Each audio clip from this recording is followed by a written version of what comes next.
बिस्मिल्लाहिर्रहमानिर्रहीम नहमदुहु व नुसल्ली अला रसूलिहिल करीम अम्मा बाद। मेरे मोहतरम बुज़ुर्गों और अजीज़ साथियों, आज मैं आप हजरात के सामने जो हाजिर हुआ हूँ वो इस बात को लेकर हुआ हूँ कि हम आए दिन मस्जिदों में देख रहे हैं बहुत सारे नमाजी और वो जिनकी उम्रें गुजर गई,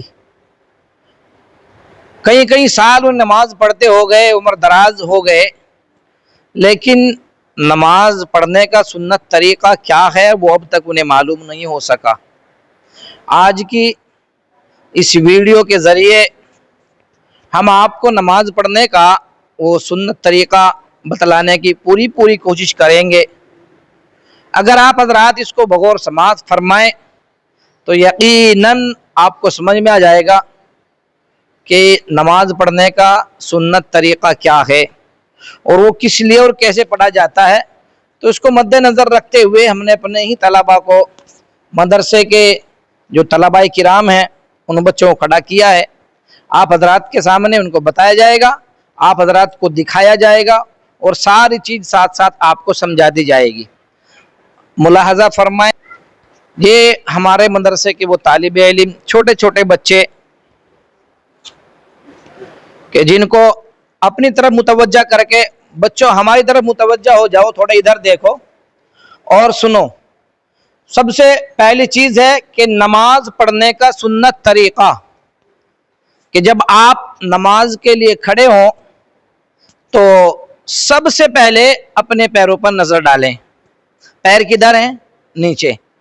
तो जब आप नमाज पढ़ने के लिए खड़े हों तो सबसे पहले अपने पैरों पर नज़र डालें। दोनों पैरों के दरमियान 4-5 अंगल का फासला रहे, पंजे और एड़ियां बराबर रखे और खड़े होने में नज़र सजदे की जगह रहे। खड़े होने में नज़र सजदे की जगह रहे। तकबीर तहरीमा के लिए हाथ उठाते वक्त दोनों हाथों की उंगलियां अपनी हालत पर रहें, न ज़्यादा खुली हुई और न ज़्यादा बंद, इस तरह से कि उंगलियां दोनों कानों के मुकाबिल हों और अंगूठे कानों की लौ से मिले हुए हों। हथेलियों का रुख क़िबले की तरफ रहे, गर्दन और सर झुका हुआ न हो।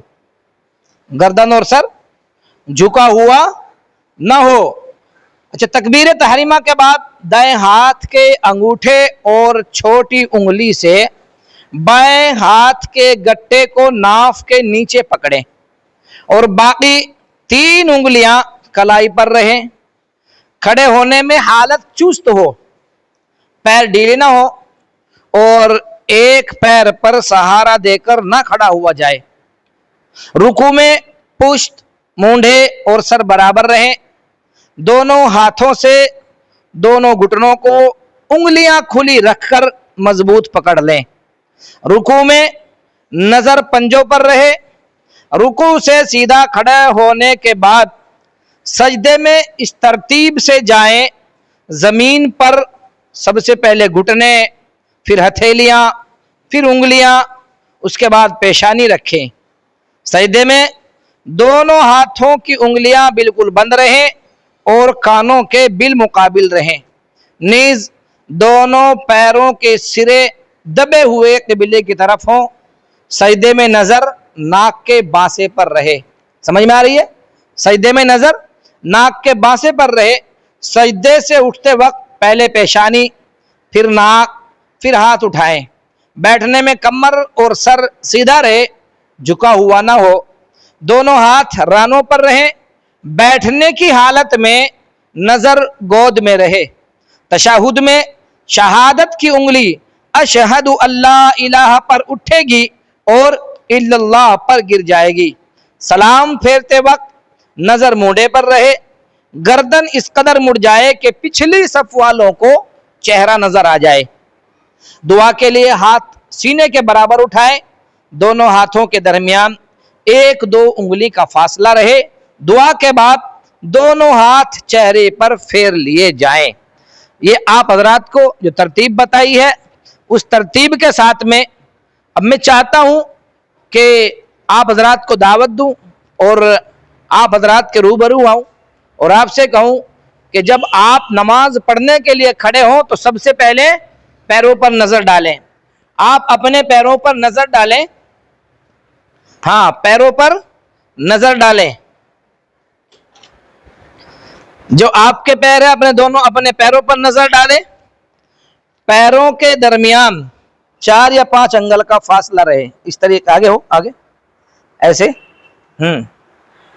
पंजे और एड़ियां बराबर रहे, जैसे आपने कर रखी है गलत है, इसको सीधा करो दोनों तरफ से, हाँ ऐसे इस तरीके से पंजे और एड़ियां बराबर रहें।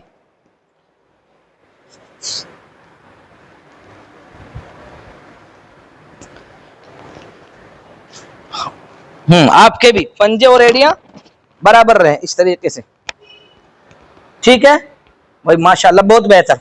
अब तकबीर तहरीमा के लिए हाथ उठाएं, तकबीर तहरीमा के लिए हाथ उठाएं। अल्लाहु अकबर जब कहेंगे तो दोनों हाथों को कहां, कानों की लौ के बराबर उठाएं, दोनों हाथों को उठाएं।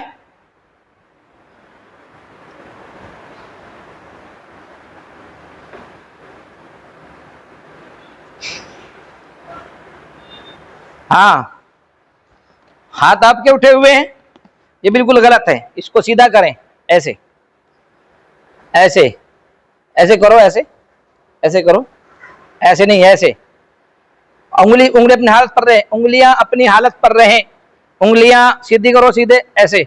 अब मुझे देखो, मुझे देखो, ऐसे इधर देखो, ऐसे ऐसे करो, ऐसे ऐसे और फिर ऐसे लेके जाओ पीछे। उंगलियां कानों की, अंगूठे कानों की लो के बराबर हो, ऐसे खोल रहे, ये गलत है, इसको सही करो ऐसे। ये नियत बांधने का तरीका है, सर को सीधा रखें, सीधे बिल्कुल इस तरीके से, सर सीधा ऊपर करो, झुका हुआ ना हो, दोनों हाथ कानों की लो के बराबर हो, हाथों को कानों की लो के बराबर रखें, सही।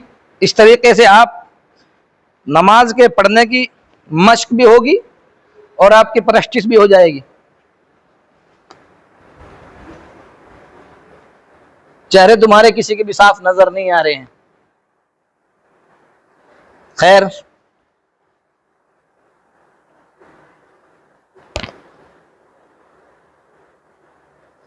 हाँ अब जो है निजामुद्दीन, तुम्हारा जो है हाथ सीधा नहीं है, इस तरीके से सीधा करो, ऐसे इस तरीके से कि हथेलियों का रुख किबले की तरफ हो, हथेलियों का रुख किबले की तरफ हो।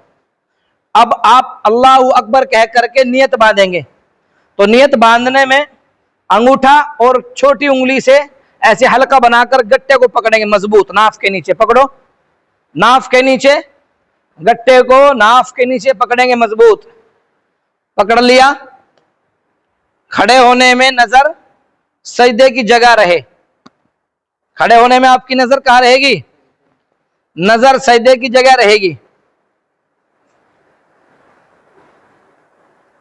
अब अल्लाहु अकबर कहते हुए रुकू में जाएं, अल्लाहु अकबर रुकू में जाएं, और इस तरीके से कि रुकू में कमर और सर ये सब बराबर रहे, इस तरीके से झुका हुआ ना हो, सीधे करो ऐसे। उंगलियां खुली रखकर घुटनों को मजबूत पकड़ लें, उंगलियां खुली रखकर घुटनों को मजबूती से पकड़ लें। फिर समी अल्लाहु लिमन हमीदा कहते हुए खड़े हुए,